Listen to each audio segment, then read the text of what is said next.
थोड़ी कम लेकिन हर महीने मिलेगी पेंशन। ऑप्स पर बड़ी खबर, जानिए राज्यों का नया प्रस्ताव।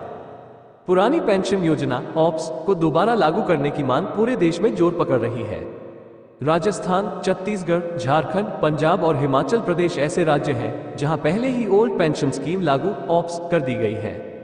राज्यों ने केंद्र सरकार को एक नया प्रस्ताव सौंपा है जिसमें ओल्ड पेंशन स्कीम ऑप्स पर बीच का रास्ता सुझाया है। ओल्ड पेंशन न्यूज, देश भर में पुरानी पेंशन योजना ऑप्स को दोबारा लागू करने की मांग जोर पकड़ रही है। इसी बीच कुछ राज्यों ने केंद्र सरकार को बीच का रास्ता सुझाते हुए एक नया प्रस्ताव दिया है। इस प्रस्ताव में सरकारी कर्मचारियों को ओल्ड पेंशन स्कीम के मुकाबले थोड़ी कम पेंशन देने की बात कही गई है।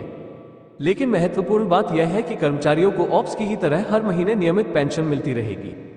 नया प्रस्ताव, इंडियन एक्सप्रेस की एक रिपोर्ट के मुताबिक कई राज्यों ने वित्त सचिव की अगुवाई वाली कमेटी को जो प्रस्ताव सौंपा है उसमें सरकारी कर्मचारियों को उनकी न्यूनतम सैलरी पर पेंशन देने की बात कही है। प्रस्ताव के मुताबिक सरकारी कर्मचारी जब सेवा में आते हैं और शुरुआत में उन्हें जो सैलरी मिलती है उसका 50% हर महीने पेंशन के तौर पर दिया जा सकता है। बता दें कि ओल्ड पेंशन स्कीम ऑप्स में सरकारी कर्मचारियों को उनकी आखिरी सैलरी का 50% पेंशन के तौर पर मिलता था। 5 राज्य पहले ही लागू कर चुके हैं ऑप्स। आपको बता दें कि राजस्थान, छत्तीसगढ़, झारखंड, पंजाब और हिमाचल प्रदेश ऐसे राज्य हैं जहां पहले ही ओल्ड पेंशन स्कीम लागू ऑप्स कर दी गई है।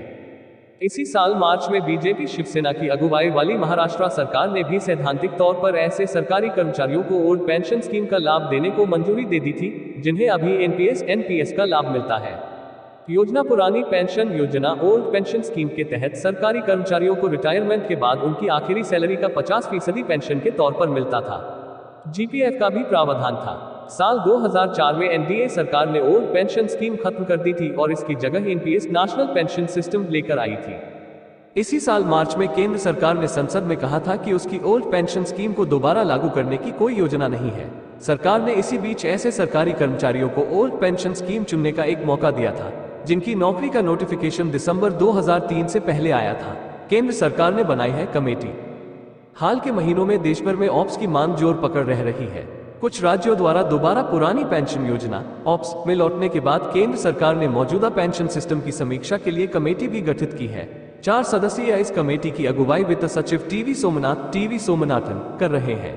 कमेटी बताएगी कि क्या मौजूद एनपीएस के स्ट्रक्चर या फ्रेमवर्क में किसी बदलाव की आवश्यकता है या नहीं।